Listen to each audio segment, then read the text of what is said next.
Simplemente feliz año 5783, agradecer a todos que estáis aquí y hoy el título El tiempo en su tiempo es un título que hemos puesto con Marifé de Santiago porque algo muy peculiar que se dio también en el momento en el que vivió y escribió su obra Marcel Proust es un encuentro muy interesante acerca de las ideas del tiempo.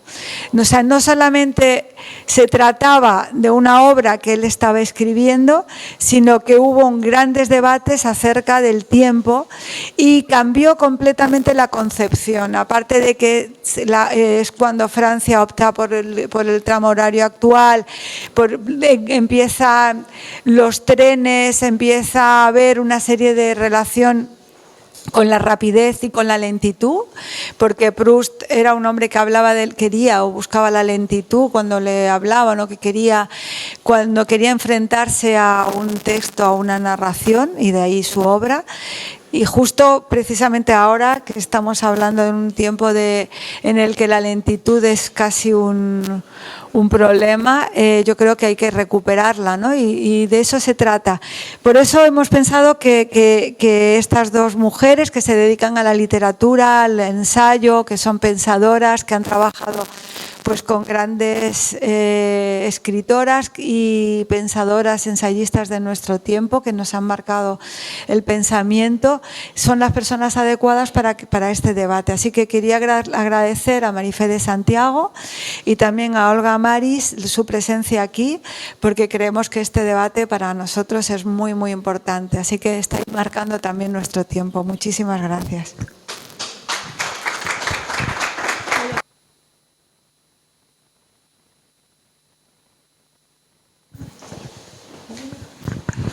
Bueno, se me oye bien, ¿verdad? Sí, es que no, vale. Pues yo quiero agradecer al Centro Sefarad Madrid por esta invitación y también por esta exposición tan necesaria en torno a la obra de Marcel Proust, a Esther por la invitación y también a Marifé, porque en realidad fuiste tú la que me alentó a renovar la lectura desde otro punto de vista, desde otra óptica, más del tiempo, de Marcel Proust. Y entonces yo, como a lo mejor agradeciéndote, yo quería algo que me dijiste que me pareció precioso, ¿no? Y que hemos estado hablando de ello, porque esto sí que va a ser, esta conversación ya ha empezado, tiene ese anacronismo que se encuentra en toda la obra de Marcel Proust, de que es un diálogo ya comenzado y supongo que va a haber esos saltos de tiempo de lo que ya hemos hablado y lo que vamos a hablar ahora. Y estábamos hablando de algo muy bonito, en mi opinión, que ella de hecho me lo dijo, que en una de nuestras conversaciones, que fue la teatralidad en ese tiempo de Marcel Proust. Y ella me dijo que realmente, hablando leyendo el libro, uno ve esa puesta en escena. Y yo realmente he estado pensando en ello, he vuelto a releer, pero creo que necesito ese empuje tuyo para que me expliques dónde ves o cómo el tiempo del teatro hace de compás en toda la lectura de Marcel Proust, porque realmente yo no lo he llegado a entender o a ver. Bueno, pues si te parece bien, empezamos por ahí. Sí, yo creo que sí. Bueno, hay que empezar dándole las gracias, y esto no es retórica, al Centro Sefarad por hacer este tipo de encuentros siempre extraordinarios, que permiten que algo que en un momento determinado podría ser una celebración de interés, nadie lo discute, se convierta en algo memorable. En fin, me atrevería a decir que es el espíritu y la marca de la casa. Y eso siempre tiene que ver con las personas que hay detrás. Y una de ellas, y permítanme que la mencione para que se convierta pues casi en la metonimia de la manera de entender este lugar, es precisamente Esther Bendahl. Pero siempre hay como una especie de estela, estoy viendo por aquí a Enar, y siempre hay una estela de quienes estuvieron aquí y de repente dejaron una manera de entender la vida que después se va como sumando, también tiene mucho de proustiano esto que estoy diciendo. Así que muchas gracias, y muchas gracias también a Centro Sefarad siempre, a Esther especialmente, y también muchas gracias a algo que también es muy proustiano y que no habíamos sabido que lo era tanto hasta que no nos encontramos telemáticamente, lo cual también es muy proustiano en el sentido de que él también se va a hacer eco de lo que está ocurriendo en su momento histórico. Esther hablaba de la velocidad, de lo que significa también que haya ya una tecnología que permita que las distancias sean otras, por lo tanto que haya que hacer una reflexión sobre el espacio y sobre el tiempo. Bueno, pues telemáticamente 100 años después hacemos una reunión de amistad donde Esther nos cuenta el proyecto que tiene para hacer una inauguración en torno al centenario del fallecimiento de Marcel Proust, justamente ahora 100 años, 1922, ¿no? Y en esa conversación, 3 bandas, cada uno en un lugar distinto, sin que eso sea ningún obstáculo, sino todo lo contrario, se produce un acontecimiento hermoso, que solo será cuando, creo yo, cuando el tono, cuando la tonalidad de lo que está ocurriendo tiene mucho que ver con la amistad, que siempre hay un juego con la amistad, ¿no? Siempre hay un juego. Y cuando digo juego ya estoy pensando en teatro. Cuando digo juego me refiero a algo que te permite contemplar lo cotidiano como si fuera otra cosa distinta y permite que incluso ideas que han partido de una percepción determinada, de una experiencia determinada, se convierta en algo más allá de la pura idea. Y el hecho de compartirlas hace que inmediatamente se convierta en algo que de pronto florece y hace que el mundo sea un teatro en el sentido más filosófico y más profundo del término. Y hay que recurrir a Calderón y a tantos otros hablando de esa idea, de que el mundo tiene la capacidad de ser observado con ojos de juego, con ojos de ese juego, de la seriedad y de la profundidad del juego, y al tiempo ese juego se convierte en un acontecimiento absoluto que cambia la manera, una vez que el juego se ha cerrado, lo hablábamos antes, ¿no? Que se pone la palabra fin, una vez que se ha puesto la palabra fin, lo que ha ocurrido ha sido transformador, ¿no? Bueno, a mí me parecía que también cuando de pronto decidimos, pues Esther, Muni y yo, tras aquella conversación de trabajo, ¿no? Convertirlo también en una suerte de puesta en escena de nuestra propia vida, yo tomé la decisión de que el mes de agosto mi lectura fundamental, que no la única, pero sí la lectura fundamental, iba a ser leer de un tirón En busca del tiempo perdido. Y así empieza de la página 1 hasta la última. Digo no la única porque no era la única, porque hay otras cosas que hacer y que quiero hacer, ¿no? Pero de pronto todo empieza a tener un ritmo proustiano. Y en ese ritmo proustiano hay también una rememoración, como cuando vamos al teatro y de pronto lo que ocurre, podemos ir 3, 4, 5 veces a ver la misma obra.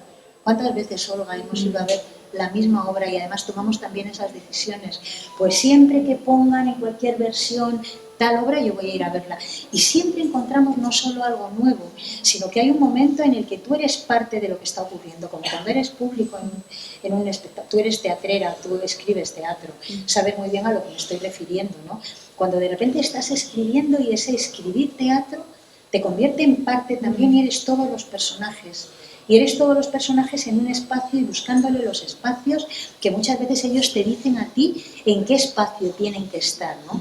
Es decir, que no hay tampoco una cuestión voluntaria por tu parte, sino que hay algo involuntario que al tiempo tiene que ver con una memoria que desde mi punto de vista, por lo menos en la lectura y en la experiencia, más que en la lectura, no voy a decir la lectura, en la experiencia Proust, ¿no? Porque no es la lectura de la obra de Proust, es la experiencia Proust, vuelve a ocurrir, porque de repente él está hablando de algo que se supone que tiene que ver con el narrador, que eso es otra cosa que también hablaremos, ¿no? ¿Quién es el narrador? Si es Proust o no es Proust, en fin, estas cosas también hablamos de ellas después, pero de repente nos pasa que estamos leyéndolo y entonces hay que pararse, porque el tiempo se detiene en el ritmo de estamos a las 8, 8 y 5, 8 y 10, y de pronto es a lo mejor las 8, pero de un tiempo anterior, está absolutamente presente y que de repente te hace entrar en un juego que es el juego con la mayor seriedad, o sea, la mayor seriedad de todas, ese juego capaz, insisto en esto, de que tus deseos, tus esperanzas, tus miedos como persona y como sociedad se vivan en comunidad, que es lo que el teatro significa, entre otras muchas cosas, ¿no? Y entonces la lectura de Proust de pronto se me provoca, se me produce de esta manera. Es decir, yo estoy leyendo a Proust, pero estoy ahí, como si Proust estuviera, pues estas cosas que a él le gustaba hacer, ¿no? Con los primeros mecanismos que nos hacían ver fotografía y cine todavía incipientes, pero de pronto hay como un juego ahí en el que la observación de la sombra que va cobrando forma, un poco como esto, ¿no? Sobre la pared te lleva a otro lugar. Y entonces, de pronto yo te decía, tiene mucho de teatralidad. Claro, sí, de hecho creo que ahora te entiendo mejor y creo que la palabra clave tal vez sea el juego, o sea, el juego, porque sí que es, en esta lectura de la obra de Marcel Proust mi sensación era el tiempo perdido en realidad no es tanto ese tiempo que tienes que recobrar, sino que es el tiempo que tienes que aprender a perder como en el tiempo de la infancia, en el tiempo del juego, en el tiempo de la lectura, el tiempo del aburrimiento, del tedio, de que no hace falta realmente hacer nada, sino simplemente la delectación estética, es la detención del texto y del tiempo. Y de hecho, como lector, también se te está, ¿no?, forzando en cierta forma con esa catedral de palabras. Tú hablabas, me gustó mucho de ese, hablabas de que es un texto muy tupido, que hay encajes, pero es un encaje tupido. Entonces al lector también se le exige que pierda el tiempo en esas... ¿Hay problemas? Uy, yo también lo tengo apagado, creo, ¿no?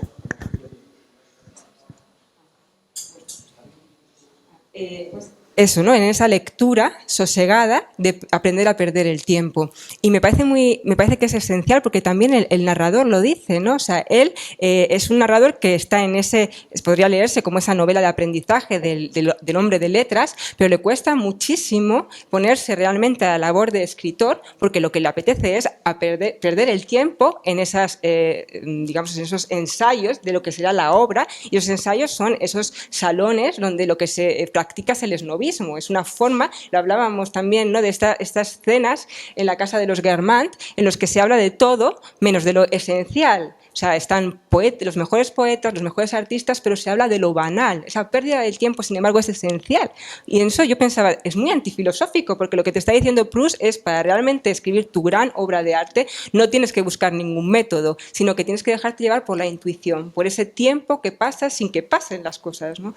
Y eso sí que al final, con el tiempo recobrado, es el tiempo recobrado, yo lo veo así, el tiempo perdido sería toda la otra estructura y la obra final es el tiempo recobrado en el que el autor se reconcentra en la obra de arte. Y hablábamos también, y la exposición se ve mucho, la cuestión judía, el caso Dreyfus, ¿no?, que hablábamos de esa ambigüedad, yo pensaba que era una ambigüedad, tú no estás tan de acuerdo, podemos después hablar sobre ello, pero a mí en el tiempo recobrado hubo algo que me sacó de la lectura, y es cuando de repente Proust dice, la Primera Guerra Mundial y el caso Dreyfus fueron pasatiempos que realmente me alejaron de la misión esencial de la vida, que era la creación de la propia obra. Entonces, ahí yo sí que veo eso, ¿no?, ese tiempo que es esencial en el aprendizaje, que hay que perderlo, saber perder el tiempo. Claro, pero es que es un perder que también es una palabra que tendríamos que resignificar, ¿no? Porque es perder no en el sentido de que se nos vaya y ya está, ¿no? Sino que es una pérdida en el sentido de que está casi delante, no detrás, es, ¿no?, económico en realidad, ¿no? Que decir, si lo traspasamos a nuestro tiempo, es lo que acaba de decir Esther, el tiempo tiene un valor económico, perder el tiempo también en la Edad Media, ¿no?, esa cedía que estaba muy mal vista. Es un poco una disidencia también, ¿no? A mí me interesa mucho, por ejemplo, la mirada, ¿no?, la mirada de Marcel Proust sobre las cosas y por lo tanto sobre el tiempo y sobre el tiempo de las cosas, sobre el ritmo de las cosas.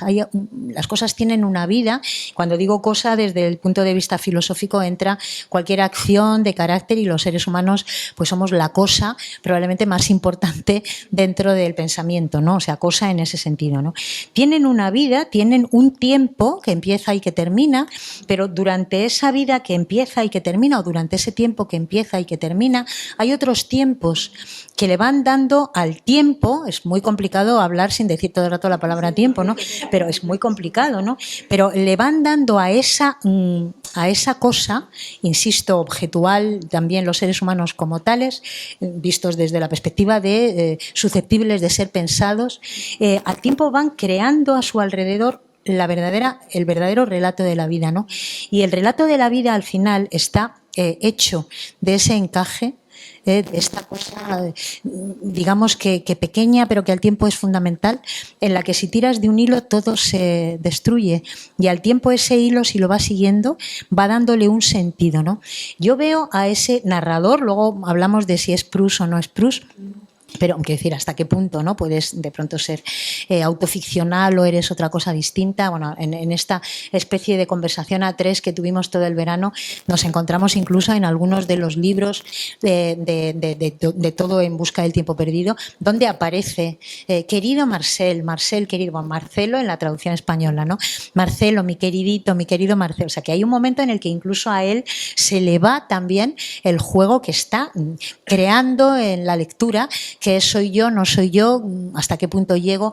Bueno, por lo que tú decías, me interesa mucho ese punto de vista del Proust ciudadano, ¿no? Bueno, el caso Dreyfus fue una veleidad casi que me hizo que me separara de lo que era mi misión en la vida, que era escribir este libro, ¿no?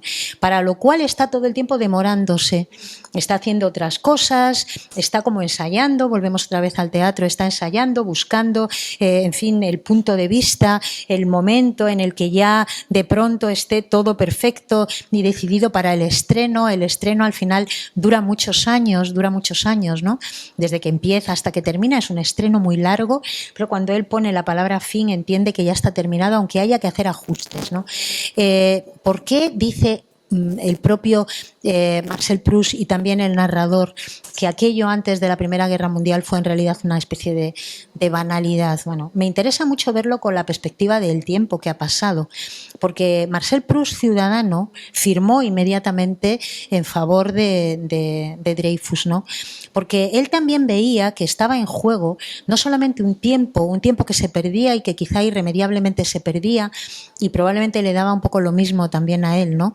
Salvo que él pensara que en esa pérdida del tiempo, en esa desaparición de ese mundo, de esa época, vamos a buscar sinónimos porque si no esto será imposible de entender, aquella época estaba ya concluyendo, él tiene la intuición clara de que está concluyendo, hay un paradigma que está agotándose y otro paradigma que ya está empujando a la velocidad del tren, del teléfono, bueno, del teleteatro este maravilloso, que no me acuerdo ahora cómo se llama, cómo lo llaman, teleteatro, que me parece una cosa maravillosa, o sea, después hablamos de esto. Bueno, todo esto está ya empujando. Todavía es incipiente para lo que va a llegar a ser, pero ya es inminente. Es decir, ya estamos en un momento en el que eso no puede ir hacia atrás ni muchísimo menos, ¿no? Pero a la vez están pasando cosas que son noticia diaria. Y aquí hay una noticia que exige tomar partido. Y exige tomar partido no solo porque sea una noticia y entonces en los salones se hable de esto y unos salones están a favor y otros. O sea, no es solo moda, ¿no? No es solo moda, entonces tenemos que hablar de esto, hay que ponerse de acuerdo, hay unas características, sino que ese acontecimiento, para mí, está marcando también, fíjate, es un punto de vista, no está marcando ya con claridad el final de esa época, sino que está preludiando la época que vendrá. Y entonces ese momento para mí es el caso Dreyfus. El caso Dreyfus no solamente es lo justo, lo injusto, tal, sino que está marcando directamente una exigencia, me atrevo a decir, cívica, a partir del momento en el que tú tomas partido por una tradición, voy a decir, una manera de entender que incluso habiendo leyes alrededor de ellas te hace ser absolutamente snob, ¿no? Frente a la vida humana. O sea, la Primera Guerra Mundial es un caso clarísimo de esnobismo llevado hasta los extremos máximos, ¿no?, de la vida humana.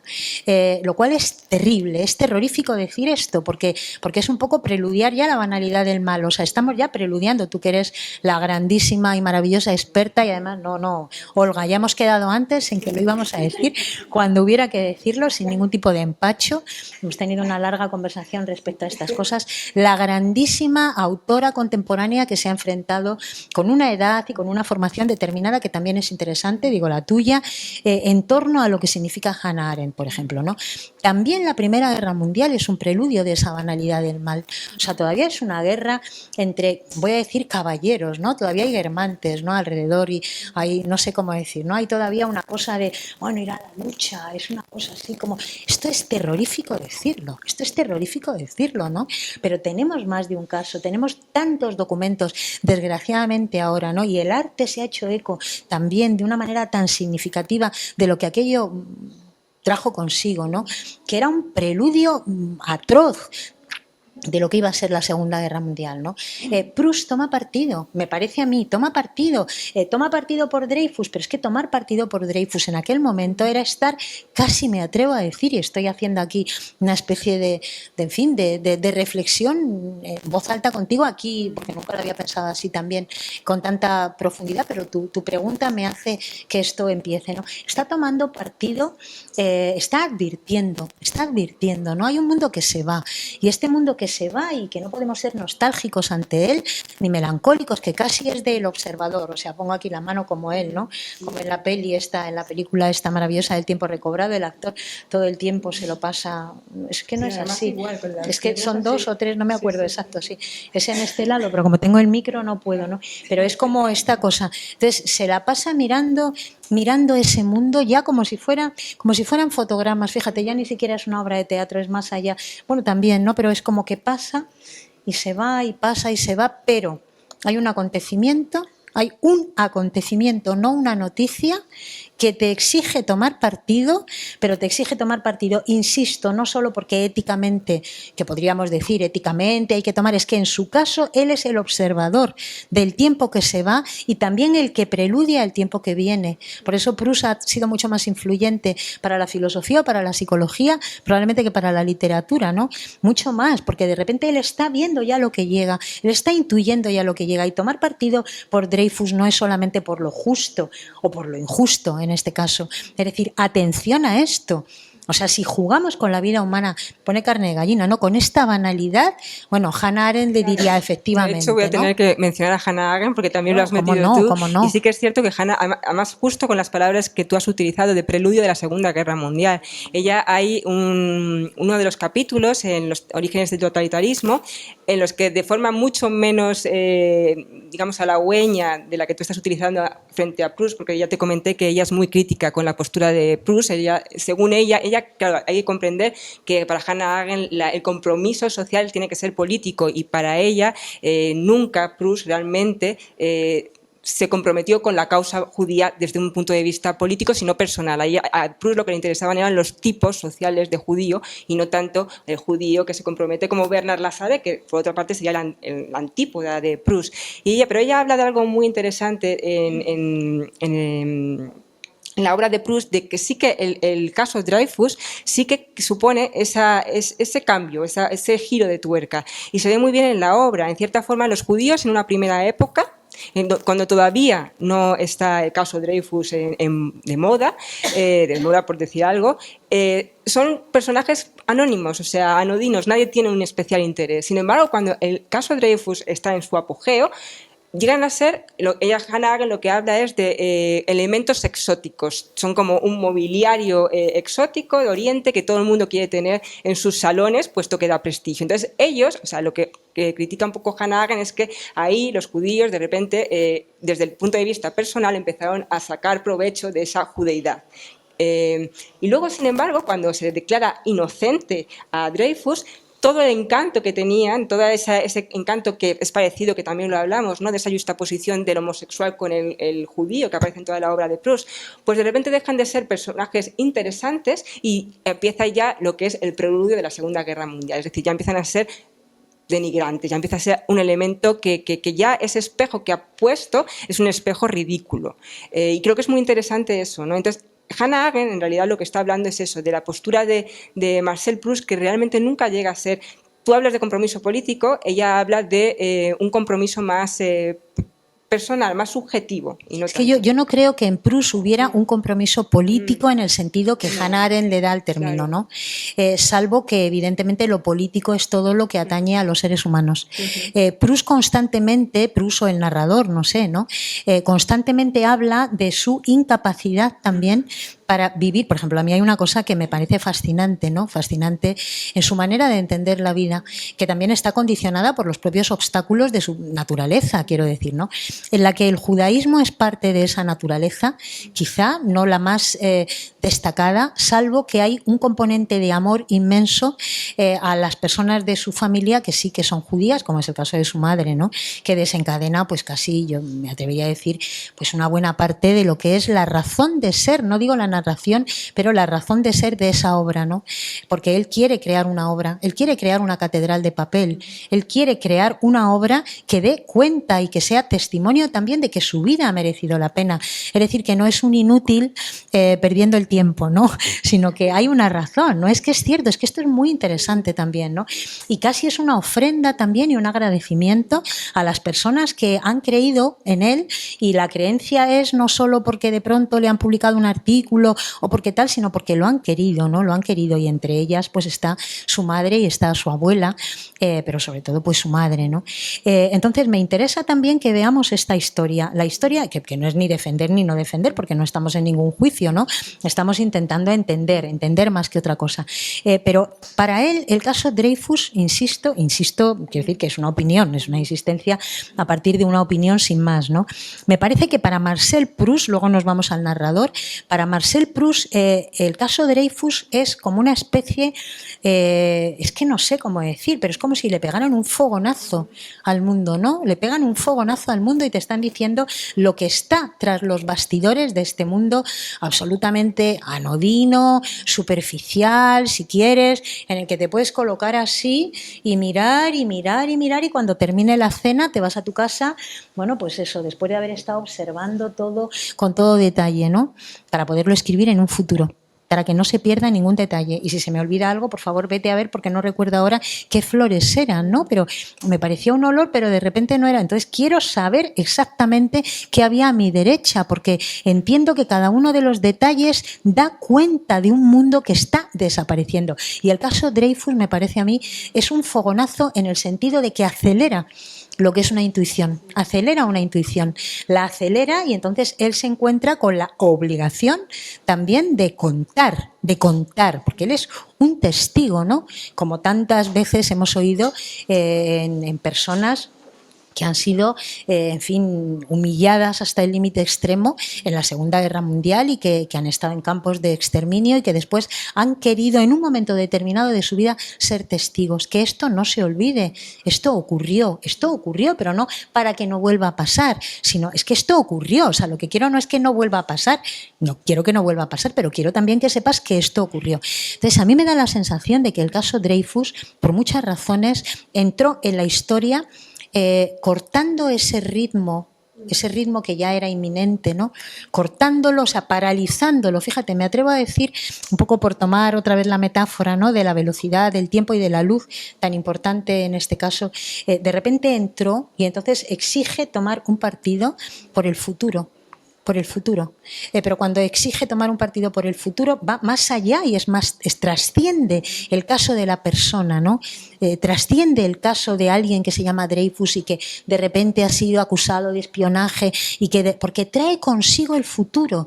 Y de repente pienso, es casi como una especie de alerta y de llamada, ¿no? Me atrevo a decir, es una alerta o una llamada, porque de pronto te está diciendo, bueno, a ver, lo que tú digas aquí o lo que digamos aquí va a ser determinante, ¿no? Claro, el punto de vista que Hannah Arendt tiene sobre el acontecimiento es completamente distinto. Ella incluso renuncia a ser filósofa y dice todo el rato, al final, aquello de no soy filósofa, soy socióloga, me interesa la política, soy politóloga. Quiere hacer un análisis desde una perspectiva que no es la perspectiva que está haciendo Marcel Proust, a pesar de que creo, no sé qué te parece a ti, que de pronto Marcel Proust está haciendo un análisis sin pretender quizá, o pretendiéndolo y solapándolo, ¿no? Y jugando todo el rato a ese juego del pliegue, ¿no?, que decíamos también a lo Fortuny, ¿no?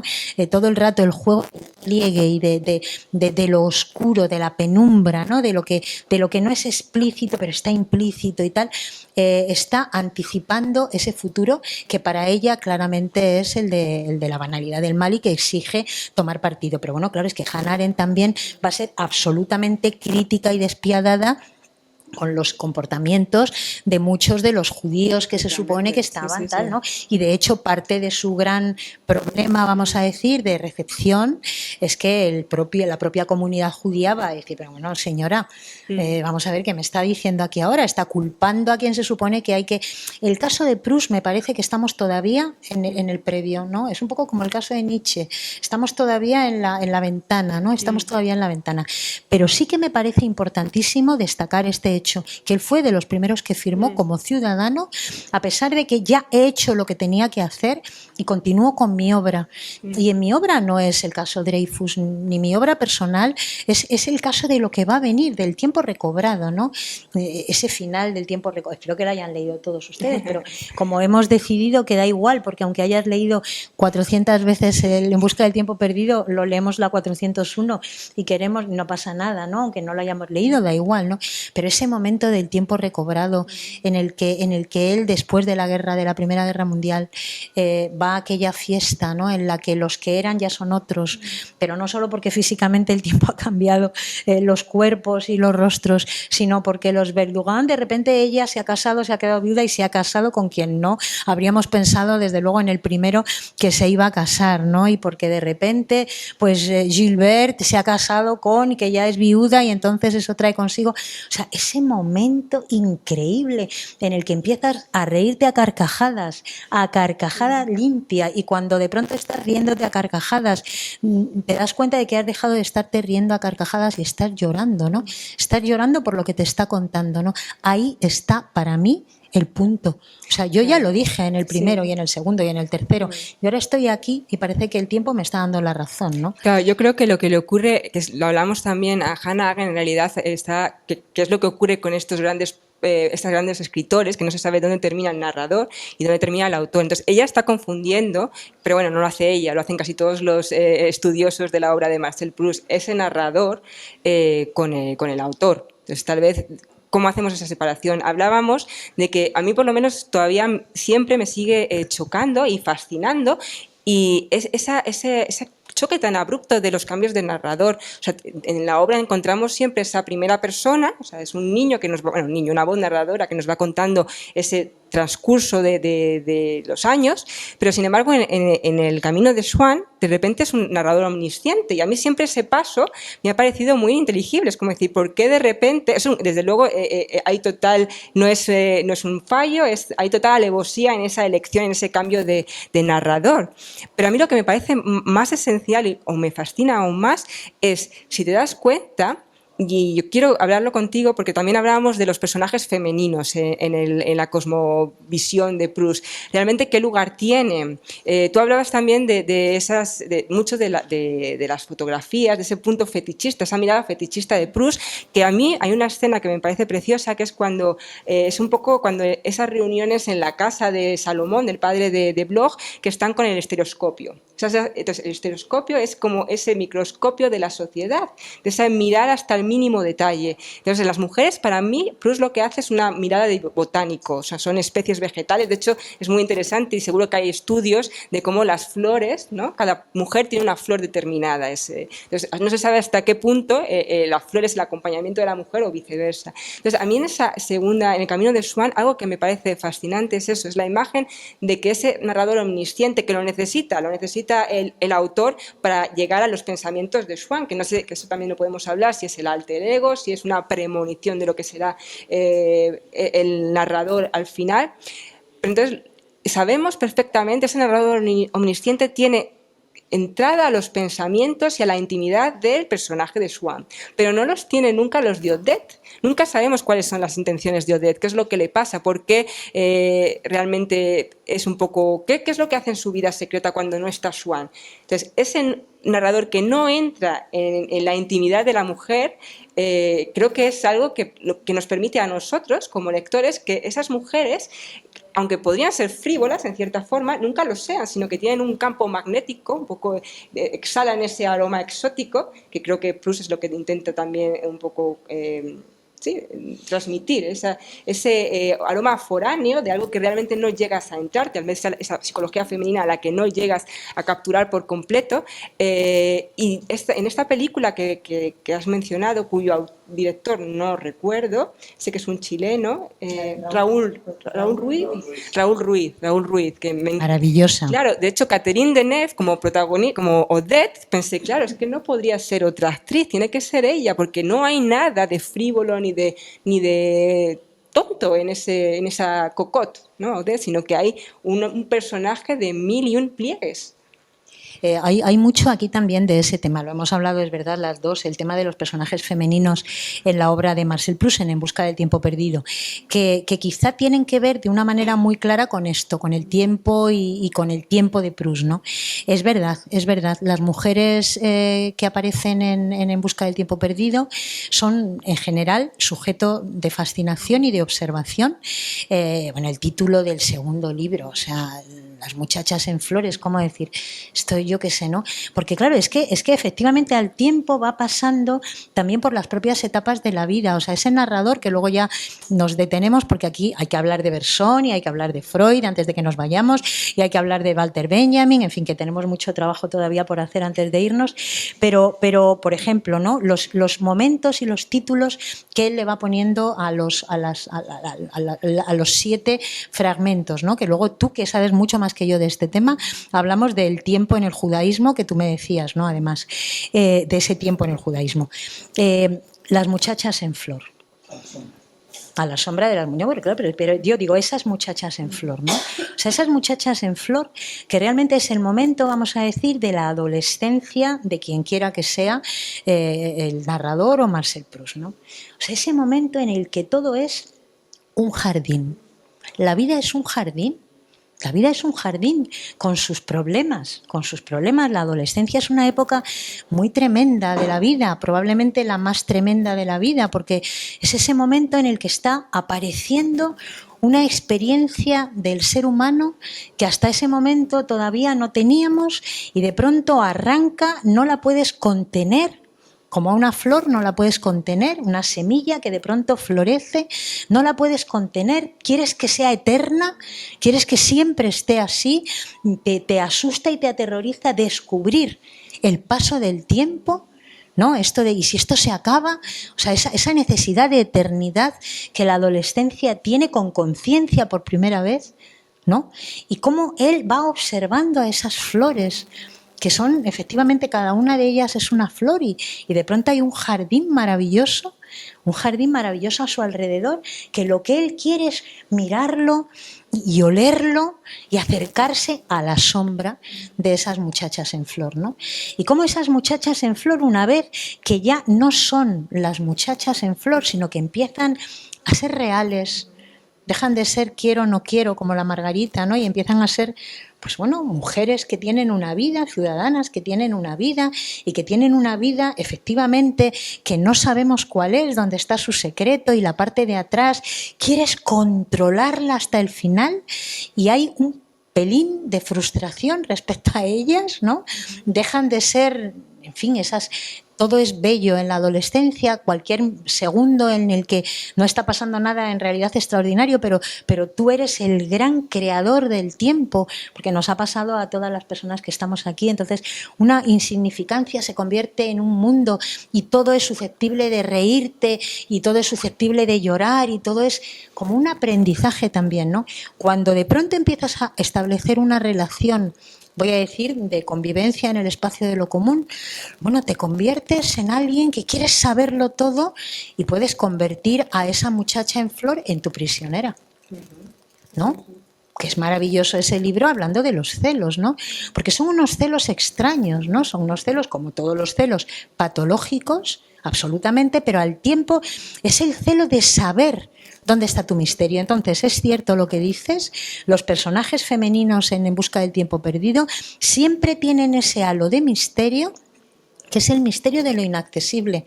Para mí, el misterio de lo inaccesible. Voy a Freud y puedo pensar también en Freud diciendo que lo femenino para él es una especie de mundo ignoto, entonces lo que digo y lo que me atrevo a decir casi es burgués en el caso de Freud, ¿no? Y tienen que llegar precisamente las primeras psicoanalistas, entre las que está su hija, Ana Freud, ¿no?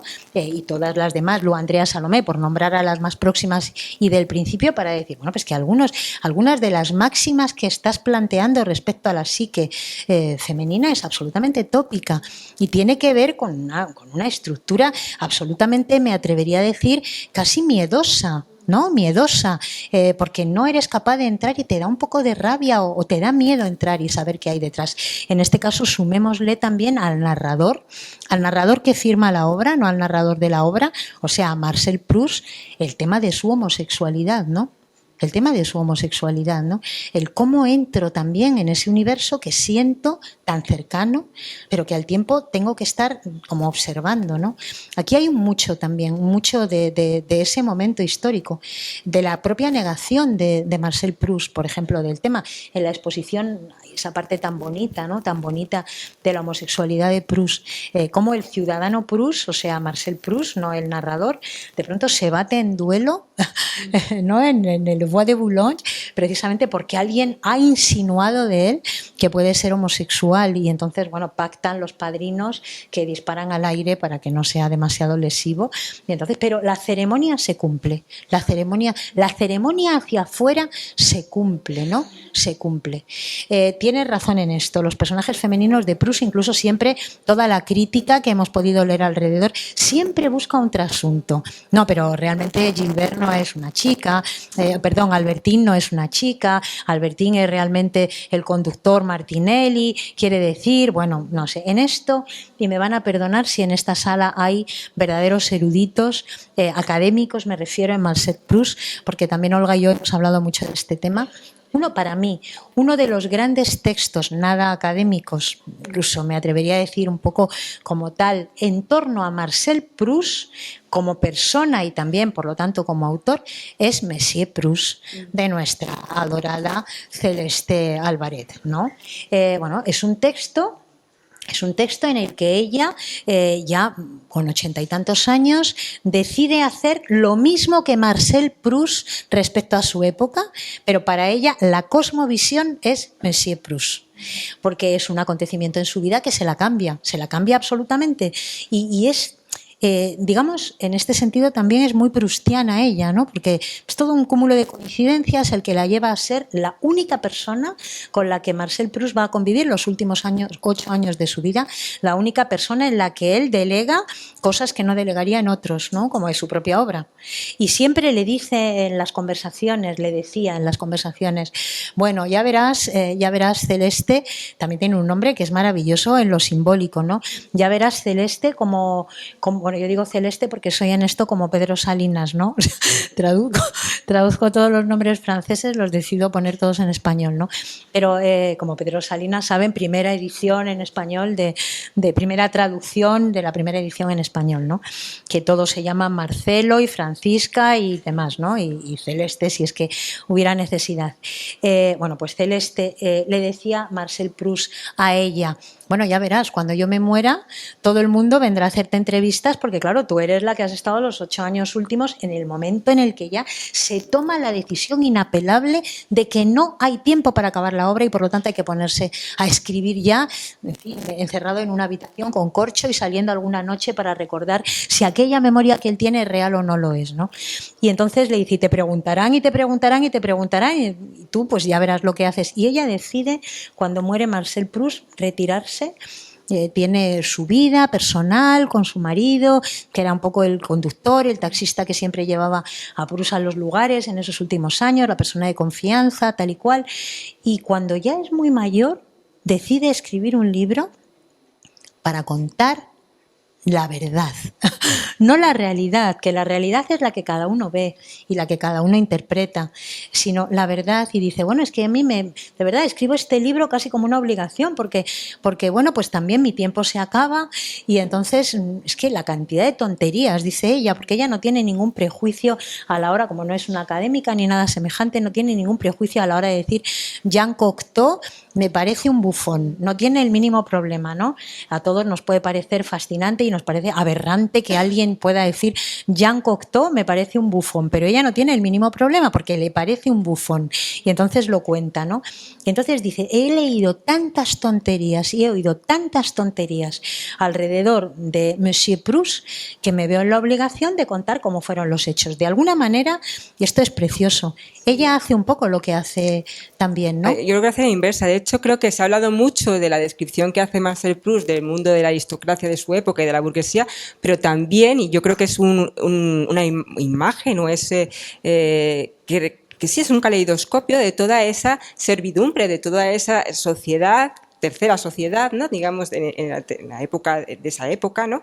De criados, mayordomos. En realidad, Francisca, por ejemplo, el personaje de Francisca. O sea, también le hemos puesto el nombre sí, claro, a lo Pedro Salinas. Es una Marta, ¿no? O sea, hay un misticismo en torno a esa mujer que lo sabe todo, que lo controla todo. Son esos seres que están allí para que realmente tenga... Son como los sostenes, las columnas, esas piedras angulares que hacen que funcione todo el resto. Yo siempre he pensado que realmente ese interés voyeur de Marcel Proust es el que le hace que le interesen tanto estos personajes que tienen acceso a información que él no tiene, ¿no? De hecho, se dice que en cierta forma también daba propinas a los criados para que le dieran información o esas cartas, ¿no? Que de repente llegaban a él, aunque no tuvieran que... o esas... ¿no? Esas direcciones que él nunca iba a poder entrar en contacto con o conseguirlas, gracias a los criados, a la labor de los criados, las conseguía. Quería retomar algo antes de que termináramos, yo no sé cómo vamos de tiempo. Perfecto. Digamos que son las 7 menos 10, pero son las 7 menos 10. Es que el tiempo es subjetivo. Esther. El tiempo es subjetivo, eso está claro. Vale. Sí. Bueno, yo quería solo apuntar lo último de la decepción. Has hablado de la importancia en la época de la adolescencia, el juego, el papel tan importante de la decepción. Es que en esta obra lo encontramos constantemente. Es un personaje que se frustra ante la delectación estética que nunca llega a lo que él quiere. Pero esa frustración es súper importante o es importantísima para el proceso de aprendizaje. Yo me quedaría con esa, bueno, hablamos mucho, en esa interpretación de la Verma, que en realidad él esperaba ver algo sobrehumano, algo divino, y claro, al ver a la actriz nunca va a llegar a lo que él pensaba que tenía que tener Porque siempre lugar ahí. hay una ensoñación previa, hay un tiempo de la ensoñación. Sí. No hemos hablado de la memoria involuntaria, de la memoria voluntaria. Ahí también hay, ¿no? Esos recuerdos, que siempre se habla de esos recuerdos que llegan como un momento místico o extático, pero justamente siempre hay un quiebro. O sea, está ese momento, ese instante de que llega el sentimiento inicial, pero siempre hay algo que se derrumba. O sea, hay una constante frustración que es la caída del tiempo, el tiempo que ya no va a volver. Incluso su propia experiencia como digo ciudadano, para que sepamos que hablo de Marcel Proust, ¿no? Sí. Esto de nunca llegaré a ser un escritor. Sí. O sea, nunca haré mi obra, siempre estoy demorándola, porque nunca, o sea, me parece tan importante crear una obra que nunca me veo en el momento en el que pueda de verdad hacer esa obra que yo quiero, esa obra que tiene vocación de eternidad, ¿no? Bueno, solo y antes de terminar, Bergson, Einstein y el tiempo judío, que me interesa mucho también que lo compartas aquí, ¿no? Es el momento Bergson también, el momento en el que Bergson está dando sus clases en París y una cosa, en fin, que hay que decir, la mujer de Bergson era prima de la madre de Marcel Proust y Marcel Proust asiste a las clases de Bergson y se está debatiendo una doble manera de entender el tiempo. La durée de Bergson, esa idea de que hay un tiempo de la eternidad, vamos a decir, un tiempo que está más allá del tiempo cronológico, es el momento Sigmund Freud también, ¿no? Y el tiempo de la memoria y del inconsciente y demás, ¿no? Y es el momento del tiempo Einstein y de la relatividad del tiempo. O sea, están confluyendo, digamos que todos los planos temporales, podríamos decir, ¿no? El tiempo que yo me atrevo a llamar objetivo, digamos, ¿no? Que podría ser el tiempo científico, si quieres. Mecanicista también. Sí, también mecanicista, efectivamente. Ese otro tiempo que es el tiempo de la conciencia, ¿no? El tiempo de la durée, vamos a decir, y ese otro tiempo que de repente el psicoanálisis nos ha puesto pues enfrente, ¿no? Que es ese otro tiempo que incluso es un tiempo que no te pertenece del todo. O sea, es un tiempo para ti desconocido, no está formulándose, todavía se está creando la formulación, quiero decir, ¿no? Del inconsciente, pero al tiempo nos está diciendo que ese tiempo inconsciente también trae un resto de un tiempo ancestral que ni siquiera es tu propio tiempo del nacimiento y de tu propia experiencia. O sea, hay una experiencia que, bueno, y Sigmund Freud, de repente Marcel Proust se convierte un poco en puente. En puente. Es un puente. Y también los sueños, que no vamos a hablar y no nos ha dado tiempo, pero el tiempo de los sueños es esencial para entender también ese tiempo recobrado de un sustrato, lo que te acabas de decir, algo más original. Tú hablabas del tiempo judío, que es muy breve, o sea, ya no tenemos tiempo, pero yo simplemente querría, ya que ha sido Yom Kippur, ¿no? Querría simplemente mencionar esa idea de la rememoración. Esa rememoración, teshuva, probablemente lo pronuncio mal, corrígeme teshuva, que es el tiempo de la rememoración, ¿no? También el del remordimiento, en el que el hecho pasado, yo creo que esto lo vemos constantemente y tiene mucho que ver con esa memoria vital. El acontecimiento pasado vuelve a vivirse, pero no como una memoria inconsciente, sino como realmente algo vivido. O sea, es rememorar el pasado, traerlo al presente para purificarlo. Y creo que eso constantemente se encuentra en la obra, ¿no? de Marcel Estoy completamente de acuerdo y me encantó además que me lo dijeras porque era algo que no había para nada previsto y es cierto. Con lo cual también hay una línea, un sustrato, vamos a decir, de ese Proust judío que a Hannah Arendt no le interesa nada esa parte, pero hay un mundo, ¿no? Hay un mundo también que tiene que ver con el vínculo temporal, ¿no? Con lo que nos responsabiliza del tiempo y a la vez con la manera de purificarnos de ese tiempo. Y de hecho es que si nos podríamos poner incluso y a escribir un artículo científico y esas cosas, ¿no? Indexadas y tal, que no nos interesa mucho, pero que estaría muy bien, ¿no? Porque no he encontrado nada al respecto, eso ya te lo dejo a ti, que lo harías muchísimo mejor que yo, pero la idea de que también En busca del tiempo perdido tiene un poco de eso, ¿no? Un poco de eso, porque incluso lo horrible, cuando regresa, esto es muy teatral también, ¿no? Es muy teatral, cuando regresa permite ser conjurado, permite que haya una catarsis en la propia experiencia de la rememoración, ¿no?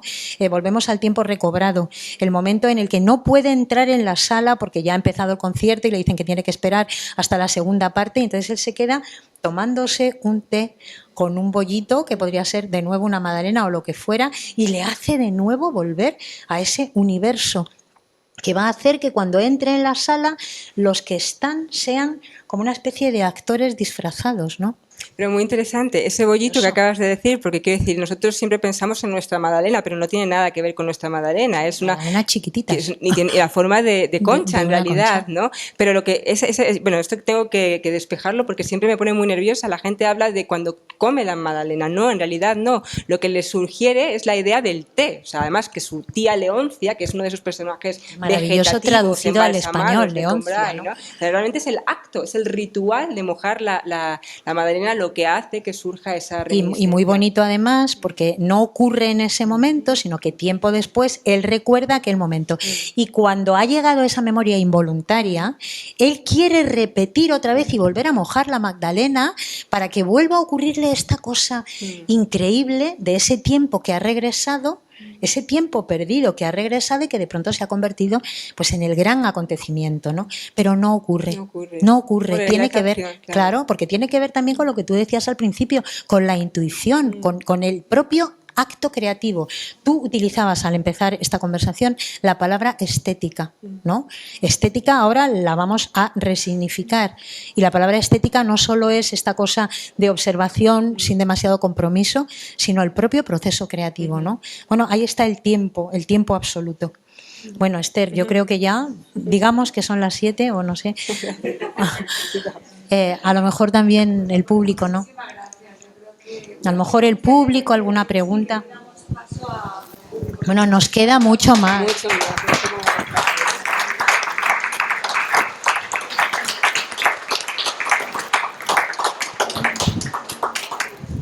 Nos queda mucho más y mucho más, pero bueno. Me gustaría saber, Olga, dónde está